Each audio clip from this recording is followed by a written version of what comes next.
The Galactic Council chamber floated in the dark between stars. It was huge, silent, and old, older than many civilizations that now sat inside it. Rings of light moved slowly around the center hall. Each ring held dozens of alien delegates. Some were tall and thin, glowing like glass. Others were massive, covered in metal or scales. A few did not even have clear shapes, only shadows inside energy fields. This chamber decided the fate of worlds. Today, it judged humanity. At the very center stood one human. His name was Elias Rowan. He wore a simple dark suit, not armor. No weapons. No guard stood beside him. He looked small under the endless ceiling of stars and lights. Yet he stood straight, calm, waiting. A deep voice echoed across the hall. "Humanity of soul," said the Speaker of the Council, "a massive being of stone and light. You stand before us to request full independence from Council oversight. You may speak." Elias nodded once. He activated a small device. A soft blue light appeared, showing Earth. A small world. Blue. Fragile. "Humans thank the Council," Elias said. His voice was steady. "You welcomed us when we first reached the stars. You guided us. You traded with us." Some delegates nodded. Others already looked bored. Elias continued. "But humanity has grown. We now ask to govern ourselves. Our worlds. Our paths." For a moment, there was silence. Then someone laughed. It was sharp, loud, mocking. Another laugh followed. Then another. Soon, the chamber filled with sound. Laughter echoed from every ring. A tall, insect-like delegate clicked its mandibles. "Govern yourselves," it said. "You have barely survived 3 centuries of space travel." A reptilian warlord leaned forward. "Your species nearly destroyed itself before reaching the stars." A glowing being of pure energy flickered brightly. "Your fleets are weak. Your technology borrowed. Your history violent." The laughter grew louder. Elias did not move. The speaker raised one heavy limb. But even he did not stop the mockery. "You are brave to ask this," the speaker said. "But bravery is not power." A projection appeared. It showed human ships, small compared to Council war vessels. Another image followed. Human colonies, few, scattered, vulnerable. "You rely on Council trade routes," the speaker continued. "Council protection. Council laws." A pause. "Tell us, human," the speaker asked, his voice echoing across the stars. "Why should we grant this request?" The laughter returned. Some delegates openly mocked him. Others whispered. Elias looked around the chamber. He saw no hatred, only certainty. They were sure they were right. He took a slow breath. He reached down and turned off the projection. The blue image of Earth vanished. The chamber grew quiet, not because they respected him, but because they were confused. Elias placed both hands behind his back. He did not argue. He did not threaten. He did not beg. He said nothing. The speaker tilted his massive head. "Human," he asked, "do you withdraw your request?" Elias raised his eyes. For the first time, some delegates felt uneasy. There was no fear in his face, only decision. Slowly, Elias bowed his head, not in submission, but in respect. "Thank you for your time," he said. That was all. He turned around. Gasps spread across the chamber. "Wait," called one delegate. But Elias did not stop. He walked toward the exit bridge, his footsteps echoing softly in the massive hall. The great doors opened. Light spilled in. Then they closed behind him. Silence filled the chamber. For one heartbeat, two. Then the laughter exploded. "They walked away," someone shouted. "They think silence makes them strong." Another mocked. A warrior species roared with amusement. Humans always run in the end. Even the speaker allowed a low, rumbling laugh. "Let them go," he said. "They will return. They always do." The council logged the event. Request denied. Case closed. Across the galaxy, the decision was broadcast. On Earth, people watched quietly. There were no riots, no speeches, no anger. Human governments shut down their council channels. Human traders rerouted ships. Human diplomats packed their offices. One by one, human signals faded from shared space. To the Council, it meant nothing. At first, but far beyond their borders, in dark systems no one cared to watch, human fleets moved. Not war fleets. Construction fleets. Deep space stations activated. Old projects hidden and ignored came online. Humanity did not shout. They did not threaten. They did not explain. They simply walked away, and the stars began to notice. The Galactic Council expected many things after the humans walked away. Anger, complaints, public speeches, requests for mercy. They expected humans to return. They always did. But days passed and nothing came. No messages from Earth. No protests from human colonies. No angry transmissions filled with emotion. Just silence. At first, the Council enjoyed it. Humans finally understood their place, said a merchant delegate from the Velnari Trade Union. They were loud before. Now they are quiet. A warlord species agreed.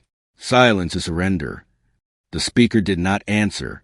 He simply watched the data streams flow across his platform. Something felt wrong. Human embassies across Council space stopped responding. Automated systems replied with short messages. This channel is no longer active. Trade hubs once filled with human voices grew quiet. Their lights dimmed. Their docking bays emptied. Council officials shrugged.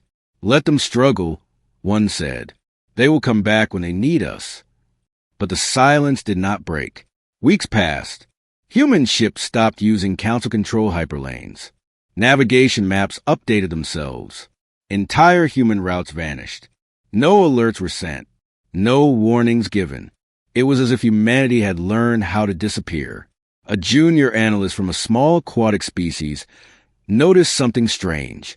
Human energy usage had not dropped. It had increased, but not inside Council space. The analyst brought the data to his superior. These numbers don't make sense, he said nervously. Human systems are producing more power than before, but we can't see where it's going. The superior dismissed him. You worry too much. Humans are inefficient builders. They waste energy. The analyst nodded and left, but he did not stop watching. More signs appeared. Council monitoring stations near human borders began losing long-range scans. Not destroyed, not jammed, just blind.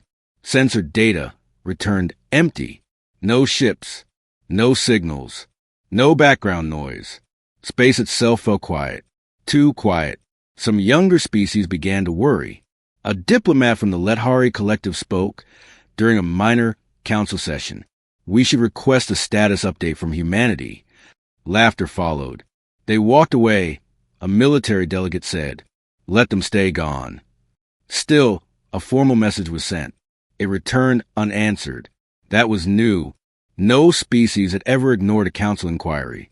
Never. Months passed. Trade suffered. Not from loss of human goods, but from broken balance. Human supply chains had supported dozens of smaller species. Their absence caused shortages. Prices rose. Markets failed. Pirate activity increased. Human patrol ships, once known for rescuing stranded vessels, were gone. Distress calls went unanswered. A council fleet was dispatched to investigate a former human trade hub. The station was intact, powered, clean, empty, no bodies, no damage, no signs of panic. Only a single message floated in the docking bay, looping quietly. Operations relocated.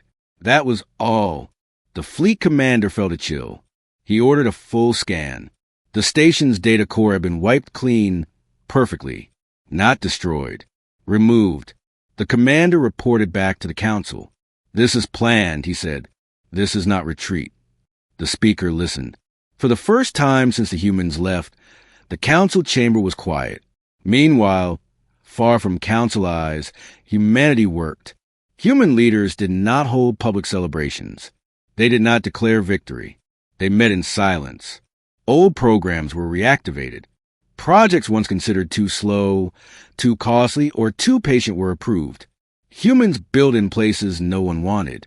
Cold stars, dark systems, unstable gravity zones. places where council sensors failed. Human engineers smiled quietly as stations came online, not for war, for independence. Human children learned new maps, maps without council borders. Human captains followed new routes, paths hidden in gravity's shadows and stellar storms. Human factories moved underground, inside asteroids, inside stars, and still no messages were sent. Back at the council, fear slowly replaced laughter. A military intelligence officer presented a report.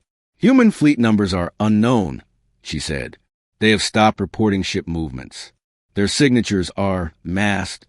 How? Demanded the general. We don't know, she replied. They aren't using stealth. They aren't hiding. They are simply not where we expect them to be. The speaker closed his eyes. For the first time in centuries, the council faced an uncomfortable truth. They had underestimated silence. A message finally arrived. It was not from Earth. It was from a fringe system. A neutral species reported that a council trade gate had failed. No explosion. No attack. It simply shut down. Engineers could not restart it. The council marked it as coincidence. Then another gate failed. Then another. All near former human routes. Panic spread. The speaker ordered emergency sessions. Find the humans, he commanded. Scouts were sent. They returned with nothing. No fleets. No weapons. Only empty space. And a growing realization. Humanity had not left the galaxy. They had stepped beyond it. And whatever came next, the council was no longer ready. The Galactic Council had studied humanity for years. They believed they knew humans. They knew their weapons were loud and crude. They knew their ships were slow compared to council cruisers. They knew humans argued among themselves and fought pointless wars. The council believed humans were emotional. What they never studied was how humans prepared. Inside the council chamber, tension replaced mockery. Holograms filled the air, broken trade gates, silent systems, failed sensors. The speaker listened as intelligence officers spoke one by one. Our scans show no signs of sabotage, said one. No weapons. No explosives. Then how are the gates failing? Demanded a warlord delegate. We don't know, the officer admitted. The systems behave as if they were allowed to fail. That made no sense. Council technology was ancient and stable. It did not simply stop working. Unless something had been built into it. Long ago, a historian delegate spoke softly. Humans worked on gate maintenance for decades. Quietly, efficiently, we trusted them. The chamber went still. Meanwhile, far from council, human space was alive with motion. Massive structures surrounded stars, not orbiting them, but touching them, drawing power slowly, safely. Human engineers worked in silence, guided by old plans. These plans were not born from war. They came from fear, from a species that had once nearly destroyed itself. Humans had learned a lesson early. Never depend on someone else to survive. Human leaders met inside a deep space station hidden within a nebula. Screens showed stars, numbers, timelines. We are ahead of schedule, said one coordinator. No celebrations, another replied. We are not done. Human fleets moved, not in groups, but alone, independent, self-sufficient. Each ship carried factories, farms, and energy cores. They did not need supply lines. They did not need permission. Back in council space, panic spread to the smaller species. Without human trade, their economies suffered. Without human patrols, pirates grew bold. A young diplomat from a minor species dared to speak during an emergency council session. Humans stabilized our borders, she said. They rescued our ships. They shared technology. A general snapped back. They did it to gain influence. Or to build trust, she replied quietly. The general had no answer. Reports arrived from the frontier. Council fleets attempted to enter former human systems. Navigation failed. Hyperdrives misaligned. Ships were forced out of jump space violently, damaged but alive. No weapons fired. No warnings given. Just rejection. Engineers could not explain it. The space itself feels altered, one said. Gravity behaves differently. The speaker felt something close to fear, not because of power, but because of patience. Humanity had not reacted. They had waited. A senior council scientist requested permission to speak. Humans think differently, she said. They do not rush dominance. They build foundations. She displayed ancient human records, terraforming projects lasting centuries, deep space probes traveling for generations, plans that outlive governments. They accept slow victory, she concluded. Silence followed. The council had always ruled through speed and force. They had never faced a species willing to wait longer than them. On Earth, life continued calmly. People worked. Children studied. Cities grew. There were no war speeches. No emergency laws. Humanity did not feel threatened. They felt free. Human schools taught new lessons. Not about enemies. About independence. Children learned how stars worked. How gravity could be shaped. How energy could be borrowed without theft. They learned patience. In council space, another gate failed. This time, it powered down gracefully, as if obeying command. A council fleet was stranded between systems. Supplies dwindled.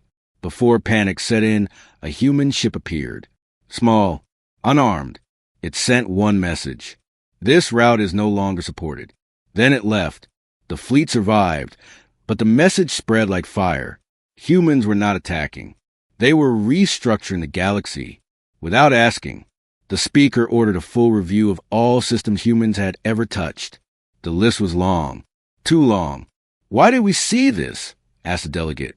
The speaker answered slowly. Because we were laughing. Far away, in a dark system beyond known maps, a massive human structure powered on fully for the first time. Light spread across its surface like sunrise. A voice echoed through the station. Phase 1 complete. Humanity had walked away from the council, not in defeat, but in preparation, and Phase 2 was about to begin. The Galactic Council had ruled for thousands of years. Empires rose and fell, but the council remained. They believed themselves permanent. That belief began to break. It started with numbers. Trade volumes collapsed across multiple sectors at the same time. Energy prices spiked, then froze. Entire markets stopped responding to automated control systems. Council economists gathered in panic. This is not chaos, one said. It's order, a new one. Supply routes no longer flowed toward council hubs. They flowed around them, through paths no one could track. Human paths. A military delegate slammed his clawed fist onto the platform. Then we blockade them. We forced them back. Fleets were dispatched. Dozens of ships, ancient and powerful, moved toward former human border systems. They never arrived. Not destroyed. Redirected. Space bent. Jump calculations failed. Time stretched. Fleet commanders reported the same message before retreating. Navigation impossible. No hostile action detected. The speaker felt cold. How can space be controlled? He asked. A scientist answered carefully. Not controlled. Guided. Humans learned to listen to gravity instead of fighting it. That answer frightened many. Meanwhile, humanity continued its work. Human worlds remained peaceful. No mobilization. No fear. Their leaders watched council movements quietly, not reacting. They did not need to. The galaxy was already shifting. A young council archivist uncovered something buried deep in old records. Decades ago, humans had proposed a system-wide infrastructure upgrade. They offered free labor, shared research, long-term maintenance. The council accepted. Humans worked everywhere. Patient, precise, quiet. They weren't building weapons, the archivist whispered. They were building options. Another gate failed, but this time it did not shut down. It changed allegiance. The gate began responding to human-coded signals. Council engineers were locked out. This is impossible, they said. But it was happening. One by one, gates began prioritizing human traffic. Not aggressively. Politely, as if following a better instruction. Council ships were delayed. Human ships passed without effort. The speaker ordered an emergency full assembly. The chamber filled. Fear was visible now. No laughter remained. A veteran warlord stood. "We must strike now, before they strike us." A smaller delegate responded, voice shaking. "They already have, and they didn't fire a single shot." Silence followed. The speaker closed his eyes. "For the first time," he said slowly, "we face a power that does not seek our throne." "What do they want?" someone asked. The speaker answered, "Freedom." A message arrived, not from Earth, from a human relay station built inside a dying star. The message was simple. Council access no longer required. Nothing more. Humanity was not declaring war. They were declaring independence, galactic independence. Council control systems began requesting trade through human networks, not because they wanted to, because they had no choice. Human routes were faster, safer, cheaper. Human energy grids stabilized regions the Council could not. Human logistics solved problems centuries old, without orders, without demands. The Council found itself asking for permission. On a remote human station, an engineer watched the data. "They're rerouting through us," she said. Her supervisor nodded. "Expected." "No retaliation?" He shook his head. "They can't punish what they depend on." Back in the council chamber, arguments broke out. Some demanded negotiation. Others demanded force. But every option ended the same way.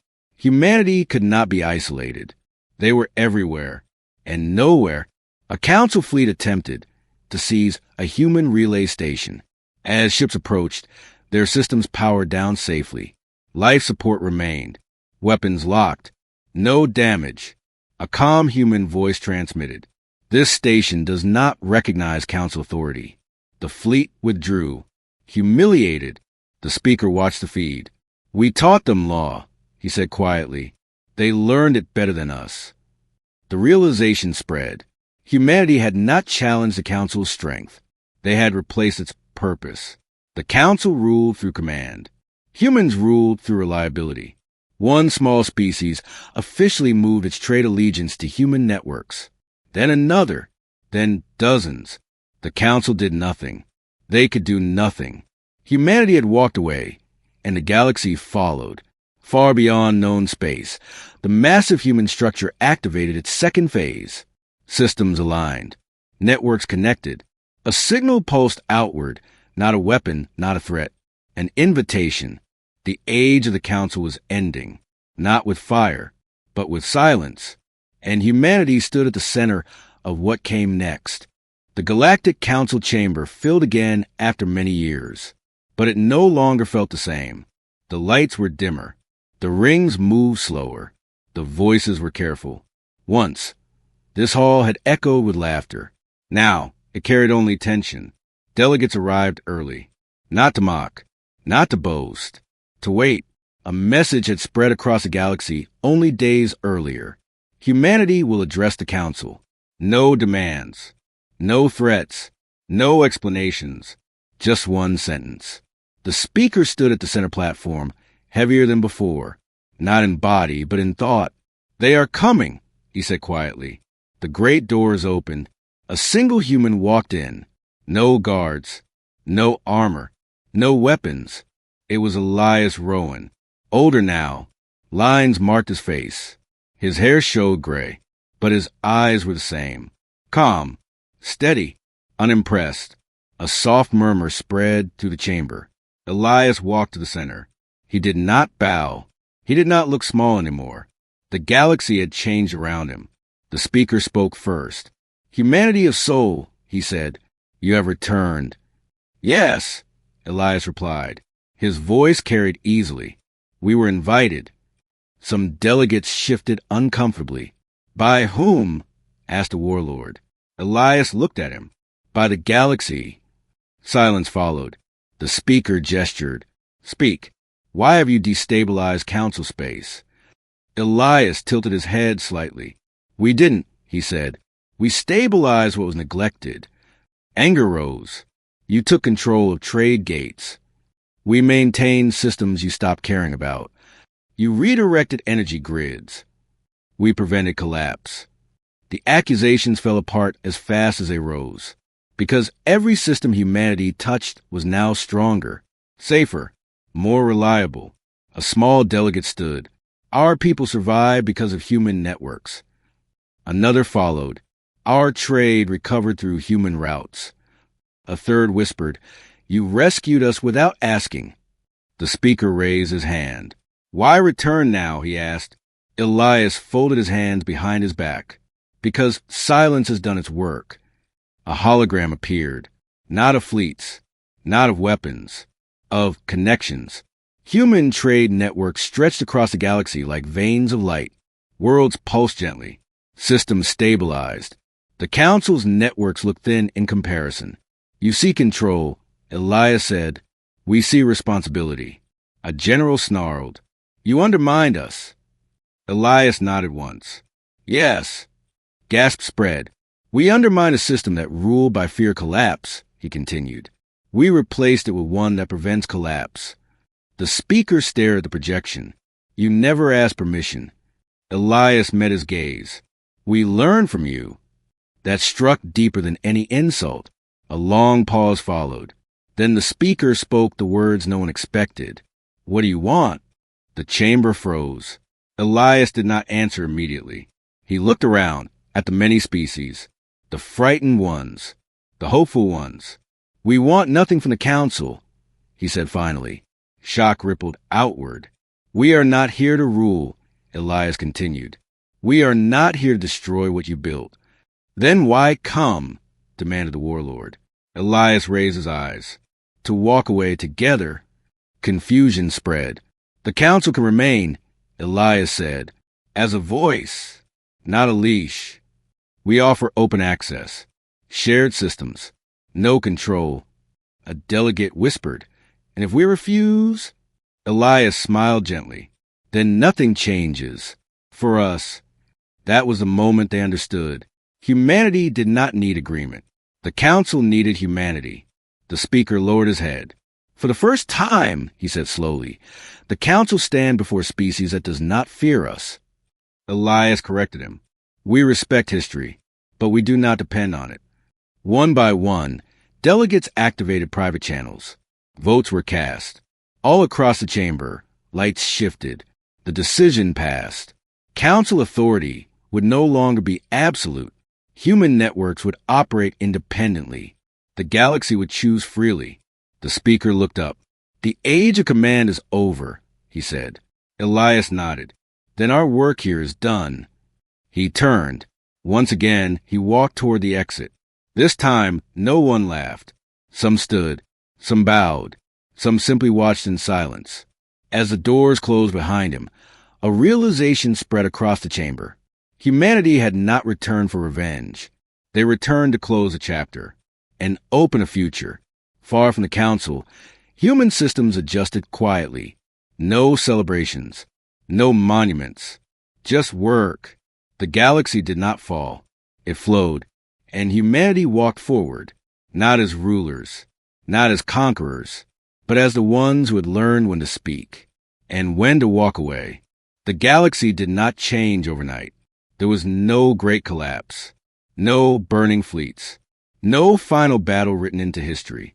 Instead, the change came quietly. Systems once ruled by Council command began choosing their own paths. Trade followed trust. Safety followed reliability. Worlds followed stability. And almost every road led back to humanity. The Galactic Council still met, but its voice was softer now.